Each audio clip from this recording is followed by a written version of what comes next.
Atha bin Abi Rabah. Atha bin Abi Rabah ini teman-teman sekalian adalah salah satu ulama Mekah. Ulama ini teman-teman sekalian secara fisik memiliki kekurangan secara fisik. Dan ulama menulis dalam buku-buku tentang fisik beliau bukan untuk menjatuhkan dan bukan untuk menceritakan aib. Tapi justru ini adalah kelebihan. Beliau orangnya kurus, kulitnya hitam, rambutnya keriting, mata kanannya rusak, kaki kanannya pincang. Mantan budak. Tapi Atha bin Abi Rabah dapat julukan teman-teman sekalian, ya, dapat julukan ulamanya, alimnya ulama. Ulama-ulama tabi'in banyak menanyakan fatwa sama Atha bin Abi Rabah. Luar biasa orangnya. Abu Hanifah sendiri mengakui kalau beliau belajar dari tukang cukurnya Atha. Abu Hanifah imam mazhab ya.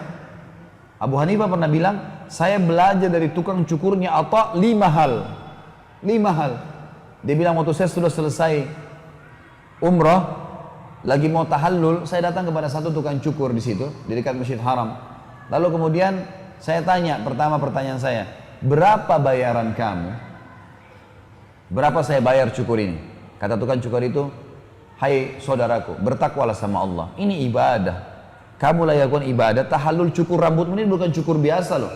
Kamu baru selesai umroh, ibadah. Saya pun mencukur kau ibadah. Jangan tanya nilainya, kasih sesuka kamu. Kata Abu Hanifah, saya dapat pelajaran benar nih, ibadah nggak boleh ada nilainya. Udahlah, gitu kan? Allah akan balas. Baik. Dia bilang yang kedua, hukum yang saya belajar, saya begitu duduk, saya asal duduk saja. Kata tukang cukurnya, hai fulan, ya, menghadap kiblat lah, Ka'bah depan matamu. Kamu sekarang sedang tahallul. Alangkah baiknya kau hadap kiblat gitu. Dia bilang baiklah. Saya lakukan. Saya juga dapat pelajaran lain nih. Yang ketiga, saya memberikan sisi kiri kepala saya untuk cukur. Nih, sisi potong dari sini. Kata dia, bertakwalah kepada Allah. Sunnah Rasulullah SAW, cukur sebelah kanan. Mulai dengan kanan, jangan kiri. Kata Abu Hanifah, saya dapat hukum yang ketiga nih. Memang harus mulai dengan kanan. Nabi SAW gemar dengan sisi kanan. Yang keempat dia bilang, begitu saya lagi dicukur, saya diam aja. Abu Hanifah bilang, saya diam. Tukang cukurnya bilang, hai fulan, jangan diam, zikrullah, kau lagi ibadah, ngapain kamu diam? Kata Abu Hanifah, saya dapat ilmu yang keempat nih, ini dari tukang cukur gitu. Begitu selesai cukur dia bilang, saya lalu bayar, saya mau pergi. Dia bilang, sebentar fulan, kau mau kemana? Ini hukum yang kelima. Kata dia, saya mau pulang. Dia bilang, sebentar, kau baru selesai cukur tahallul. Sunnah Rasulullah berdoa. Doa habis umrah itu berdoa. Mustajab doa kamu itu. Abu Hanifah bilang mengatakan saya dapat ilmu. Tapi saya lihat wajahnya tukang cukur ini bukan seorang alim. Kelihatan dari wajahnya orang biasa, bukan ulama gitu kan. Lalu saya tanya, saya mau tanya kamu atas nama Allah, dari mana kau belajar 5 hal tadi itu yang kau ingatkan saya? Dia bilang, dulu waktu saya mencukur Atha bin Abi Rabah, Atha bin Abi Rabah ngajarin saya itu. Atha bin Abi Rabah sudah meninggal nih. Abu Hanifah belajar 5 fikih masalah tahallul, di tahallul gara-gara tukang cukurnya Atha. Bayangin luar biasanya berkahnya ilmunya Atha itu. Atha sudah meninggal nih. Ini contoh saja. Atha bin Abi Rabah ini teman-teman sekalian punya banyak kisah, banyak kisahnya dan unik-unik kisahnya gini. Tapi salah satunya adalah Atha bin Abi Rabah ini pernah satu waktu dikeluhkan, datang orang-orang Mekah mengeluh pada beliau. Keluhan-keluhan banyak sampai kepada beliau. Maka Atha bin Abi Rabah niat mau datang menuju ke khalifah.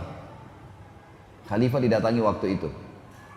Datanglah Atha bin Abi Rabah, dia naik keledai sampai ke depan istananya khalifah. Dari Mekah teman-teman ke negeri Syam, zaman itu 1 bulan dengan kuda yang paling cepat.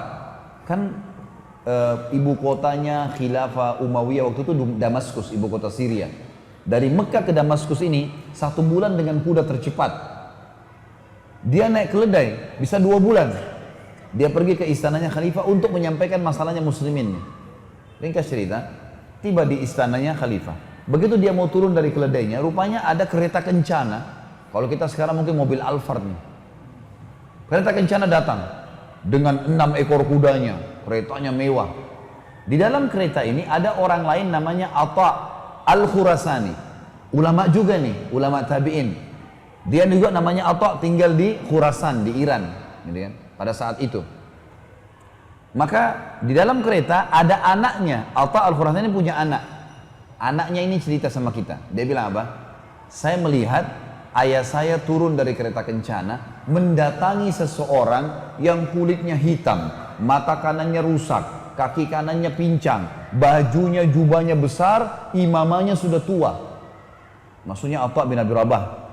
Dan kata anaknya, kata Khurasani, belum pernah ayah saya turun dari kereta kencana temuin orang, belum pernah. Selalu orang lain datang, karena ini juga ulama besar, selalu didatangi oleh orang-orang gitu.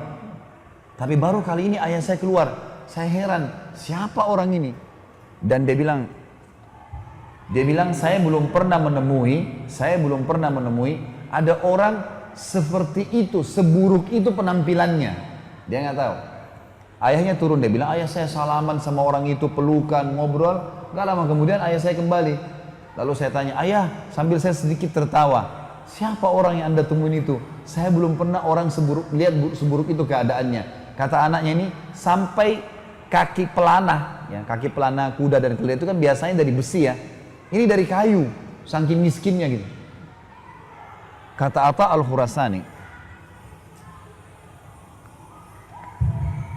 kata Atha Al-Khurasani, hai anakku, hati-hati dengan lisanmu. Jangan pernah ucapkan sesuatu keburukan orang lain, apalagi kau tidak kenal. Bagaimana caranya kau minta maaf? Itu yang sedang kau bicarakan adalah Atha bin Abi Rabah. Kata anaknya ini, Atha bin Abi Rabah, ulamanya para ulama gitu, alimnya para ulama. Kata Atha Al-Khurasani, iya. Makanya kamu jangan sembarangan ngomong. Minta maaf sama pamanmu. Dia langsung turun, dia minta maaf sama Atha bin Abi Rabah. Gitu kan? Kata anak ini, lalu ayah saya mengatakan kepada saya, kamu tinggal di sini, yang masuk cuma saya sama pamanmu Atha bin Abi Rabah. Masuklah mereka, sampai keluar nih. Waktu keluar dari istana khalifah, si anak ini nunggu berita. Dia bilang, ayah, sampaikan kepada saya, apa yang terjadi di dalam istananya khalifah dengan kalian berdua nih? Kata Atha Al-Khurasani ceritakan begini, demi Allah wahai anakku, kalau bukan karena Atha bin Abi Rabah, saya tidak diizinkan masuk. Begitu masuk pintu gerbang, pintu utamanya istana, dilihat Atha bin Abi Rabah, pertama kali dalam sejarah khilafah, kerajaan Islam, khalifah berdiri menyambut orang. Selama ini khalifah duduk, walaupun alim ulama datang, salaman sama dia. Ini waktu Atha bin Abi Rabah masuk, khalifah, waktu itu kalau tidak salah Al-Walid namanya, berdiri, kemudian datang kepada Atha bin Abi Rabah di pintu. Lalu salaman dengan Atha bin Abi Rabah. Orang-orang sekitarnya khalifah ini tidak tahu siapa orang ini. Karena zaman dulu nggak ada foto, orang nggak tahu, cuma dengar nama. Gitu kan. Lalu dia bilang, khalifah mengatakan kepada Atha Al-Khurasani, silakan duduk. Disuruh duduk di satu kursi buat tamu gitu kan. Lalu Atha bin Abi Rabah juga mau duduk, si khalifah pegang tangannya. Ini sambil pincang jalan, sambil dipegang tangannya. Orang-orang semua lihat siapa orang ini. Penampilannya sederhana sekali, matanya buta sebelah kanan, kakinya pincang. Lalu kata khalifah, hahuna ya Aba Muhammad, kesini wahai ayahnya Muhammad. Ditarik tangannya. Ayahnya Muhammad julukannya Atha bin Abi Rabah, karena anak pertamanya namanya Muhammad. Dia bilang lalu terus saja khalifah memegang tangannya Atha bin Abi Rabah sambil mengatakan, hahuna Aba Muhammad, kesini ayah Muhammad, jangan duduk di sana. Terus sampai Al-Walid bin Abdul Malik mendudukkan Atha bin Abi Rabah di singgasananya. Duduk bersebelahan. Waktu duduk bersebelahan teman-teman sekalian, khalifah duduk di sebelahnya Atha, lalu kata khalifah, ada apa wahai ayahnya Muhammad? Ada hajat, ada sesuatu? Kata Atha, iya wahai Amir Mu'minin, ada banyak hajat muslimin. Kata khalifah, apa itu? Silakan sampaikan. Kata Atha, yang pertama, penduduk Mekah, tetangganya Allah, dan penduduk Madinah, tetangganya Rasulullah Sallallahu Alaihi Wasallam. Kenapa dia bahasakan ini? Karena di Mekah kan ada Ka'bah. Dalam bahasa Arab teman-teman, semua yang bersebelahan sama rumah kita namanya tetangga. Maka bahasa santunnya apa? Orang Mekah itu semua tetangganya Allah loh. Karena ada Ka'bah di sana. Di Madinah ada rumah Rasulullah SAW. Semua penduduk Madinah berarti tetangga Rasulullah. Terlambat ataya mereka. Ataya ini teman-teman adalah pemberian yang dikasih oleh pemerintah dari keuntungan pemerintahan, dikasih kepada orang-orang. Lalu kata Amir Mu'minin, baiklah. Ataya bin Umayyah maka terlambat. Hai gulam, dipanggil sekretarisnya. Catat, segera berikan atayanya penuh Madinah dan Mekah. Baik.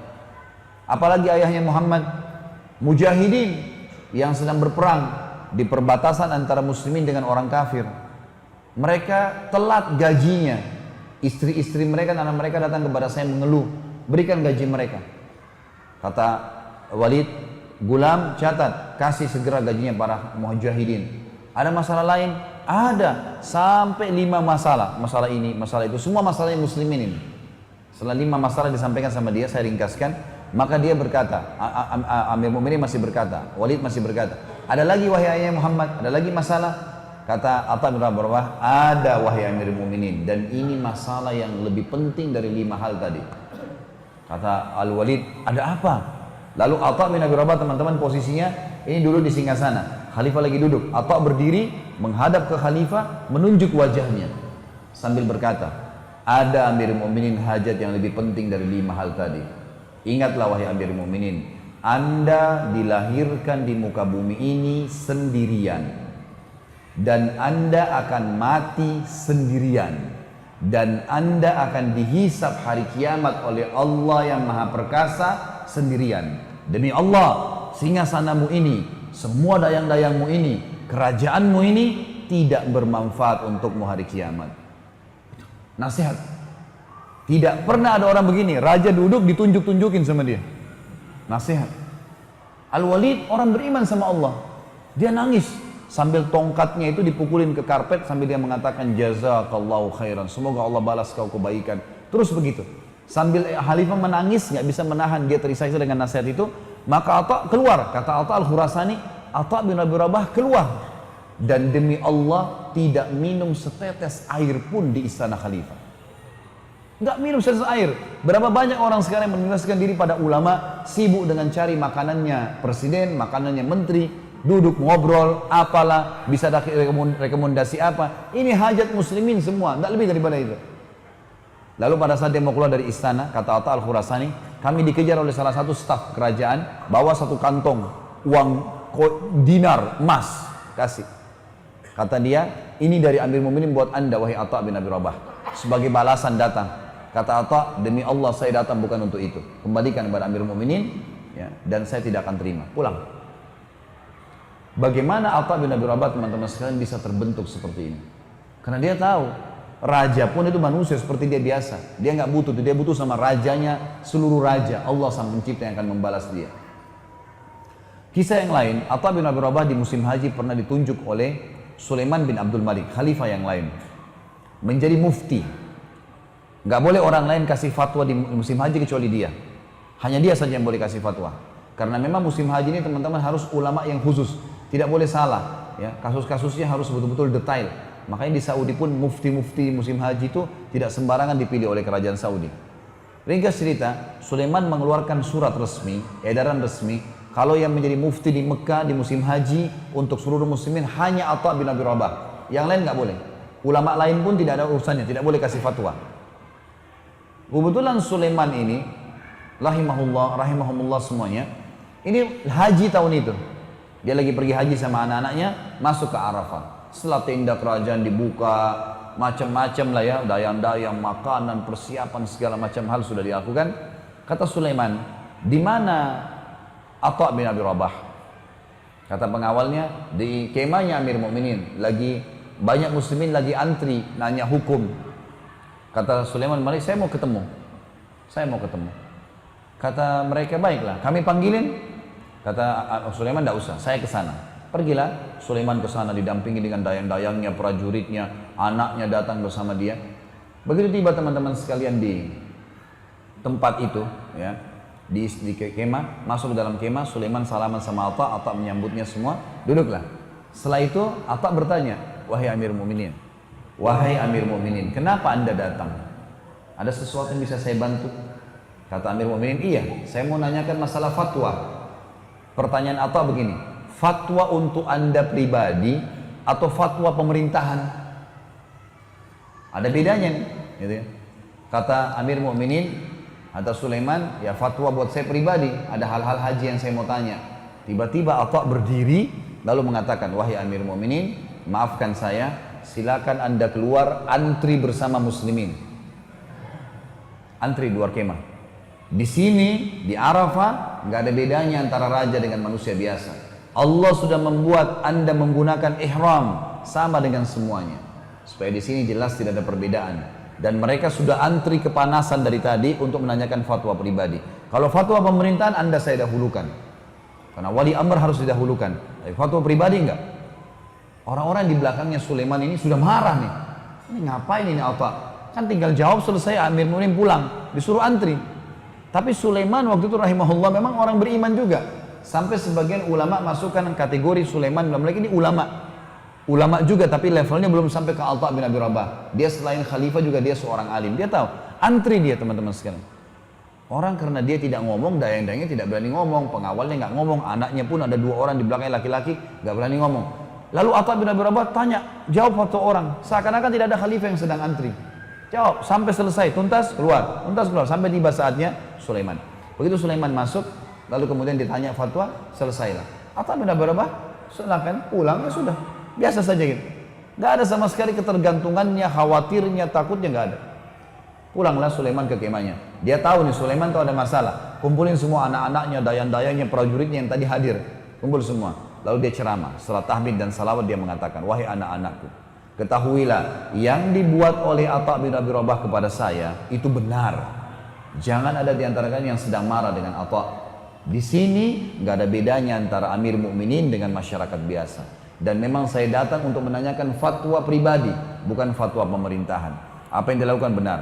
Tapi ketahuilah, yang membuat Atha bin Abi Rabah bisa melakukan itu pada saya karena ilmu agamanya, karena hubungannya dengan Allah sangat baik, sehingga Allah membuat dia mengalahkan singa-singa sananya para raja-raja.